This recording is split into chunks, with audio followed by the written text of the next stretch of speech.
Part two of our look at revolutions in industrial society kicks off with some social protests to the changes that are occurring. Trade unions had begun to form amongst skilled workers as they decided that they needed better hours, better pay, and safer working conditions. They normally formed around the more skilled workers in the factories. Robert Owen was a Scottish or British textile manufacturer, and he had some ideas about a new society for his workers. In New Lanark, Scotland, he created decent housing, education for the children of his workers. He reduced their hours to 10 hours a day. Some of these new communities actually spread to the United States. In fact, near where I grew up was one such place. So the idea was we would take care of our workers. A good example, modern day, is Hyundai in South Korea. Karl Marx's ideas of scientific socialism, we talked a little bit about Marx before, but the way he saw capitalism is it was inherently unstable. With so few capitalist bourgeois at the top and so many workers, the workers would one day unite and in a revolution overthrow the bourgeois society and create a socialist society. So the idea where the government would own all the means of production, pretty much eliminating private property. So he thought that this was going to be inevitable, capitalism would fall, and he really thought it was going to occur in Great Britain because they had the most industrial workers. You started to see protests, especially strikes. I mean, strikes is the one inherent power of the working class, and that's basically a work stoppage. You saw them a lot in the United States, which I'll get to a little bit later. But Britain had more reform and nationalism, not revolution. In fact, the British would create their own kind of working class party, the Labour Party, and this reform, for instance, the Reform Laws of 1832, began to increase the power of the workers, cutting down their hours, raising pay. The Chartist movement would be a big one in Britain that wanted certain things, including electoral reforms like a secret ballot. And though they had over 10 million signatures in their petitions, though they were denied, basically you should know that Britain is going to work incrementally, step by step, towards greater workers' rights, greater political participation. Britain would also have competition. Mostly, though, their businesses are more family-owned, though we did talk about the joint, the stock companies where the government was involved. Though around 1900, they were still one of the three major industrial powers. Competition from around the world, especially the United States and the new nation of Germany, would see British decline in their overall market share. This is a typical workers protesting against capitalism. You see this a lot where the workers and the people are holding everything up, and then the bourgeois up here, and then the military and the church, and how they keep power in a capitalist system. This one talks a lot about immigration, and we're going to talk about this a little bit more. But you see where from Europe people are going, Canada, North America, but also Brazil, Argentina, and Australia, and New Zealand, and some in the settlers' colonies like South Africa and Rhodesia. So with Europeans, there were a lot of factors that led them to pick up and leave. I mean, every time I travel, I go, why would they leave here? It's so gorgeous. But it was really economic opportunity. And with the decline of land available, for instance, for German farmers or Scandinavian farmers, the decline of jobs and poverty, this led so many Europeans to move to the United States or Canada or Argentina and Brazil. The Russians had been moving towards Siberia. Many of them moved there to escape political oppression in European Russia. They wanted to go where the Tsar had a little less control over them. Many were the religious dissidents we talked about, like the Old Believers. Um, Many Ukrainians were not really free to practice even their own language, and they looked, whether it's the United States or deeper into Siberia, to escape uh, Russification. So, U.S. and Russia, why did they have basically different outcomes? So let's start with the U.S. The United States had explosive growth. One in almost three Americans were foreign born by the end of the 1800s. Um, there was immigration coming not from just the traditional countries like uh, Germany, England, and Ireland, but now you're getting from Southern and Eastern Europe as well. And that led to a lot of competition for jobs and a ready source of labor in the factories.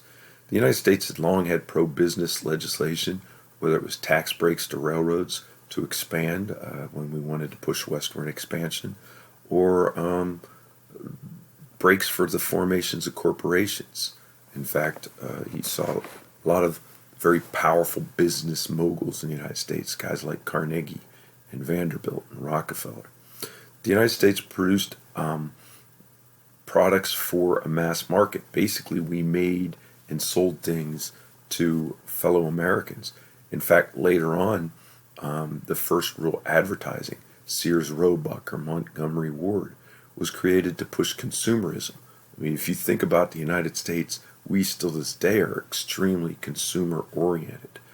We like to buy many products from made all over the world, and used to be they were pretty much made in the United States, but we still were a consumer nation, and so that helped fuel industrialization. And of course, the United States made some breaks in, for instance, the assembly line or interchangeable parts, which helped. And of course, Ford was a guy that started the assembly line. He wanted to democratize the automobile, produce the Model T, which just anybody could afford, not just a rich person. So it was a car for the average man, for the working class. And we saw these guys as cultural heroes. So, for instance, in my hometown, Carnegie's a legend. There's colleges named after him. There's even a town, Carnegie, right outside of Pittsburgh. Why is he a legend? Because he made so much money? I mean, you're talking about a guy who came here with a quarter in his pocket and became one of the richest men in America. But these guys were philanthropists, which meant they gave back a lot of their wealth. So Carnegie was famous for his libraries, which he built throughout America, or museums. But still, the working conditions and the living conditions were difficult. People worked long hours. In fact, at Homestead, at one of the steel plants in Pittsburgh, people rarely got a day off, maybe Christmas, Easter, and 4th of July. And they worked 12 hours a day. And there would be some great strikes. And there was even the Homestead riots, which led to a series killings. So there were issues in the United States. Coal mining, iron ore, all lead to the production of steel. But you see most of these are in the northern reaches. And boy, even today you drive through like areas of West Virginia or eastern Kentucky, and you see these huge heaps of coal that is still being mined today. So strikes and class conflict did exist. As I mentioned, there were strikes, there still are strikes, but there's weak political organization. There's no single party that defines the working class. For instance, like the Social Democrats of Germany, or even the Labor Party of Great Britain. Most of the unions, like the American Federation of Labor, were fairly conservative. They were more skilled unions, which were above just the people who shoveled coal for the plants, the steel plants. Racial politics helped as well. Well, most countries had like upper class versus lower class, but the United States had, of course, a racial dimension. But not only that, who are you going to make fun of with immigration? There were so many different ethnic groups, which always supplied a variety of workers. So, for instance, if they wanted to keep or exclude one group out, like the Italians, for instance, well, there are always Russians or poor blacks from the South or Poles who could take their place. And the other part is they came for the high standard of living. So even though they were not doing well and they felt they were overworked and underpaid, it was far better than they would have received, say, back in the poor area of southern Italy or eastern Poland or Scandinavia. So we ended up getting populists and progressives, but few socialists. The populists and the progressives were reform-oriented parties that came about really in the early 1900s in the United States. So they were more intent trying to reform society than really create a socialist revolution.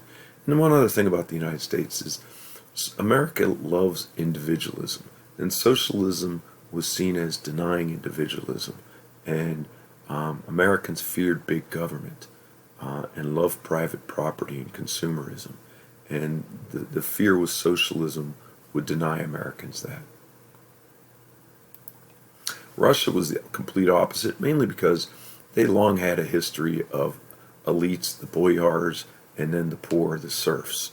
And the serfs, who would become the working class, would be, they always hated the elites. I mean, that was ingrained in them, except for the Tsar, who they considered their father. Plus, it was state-sponsored.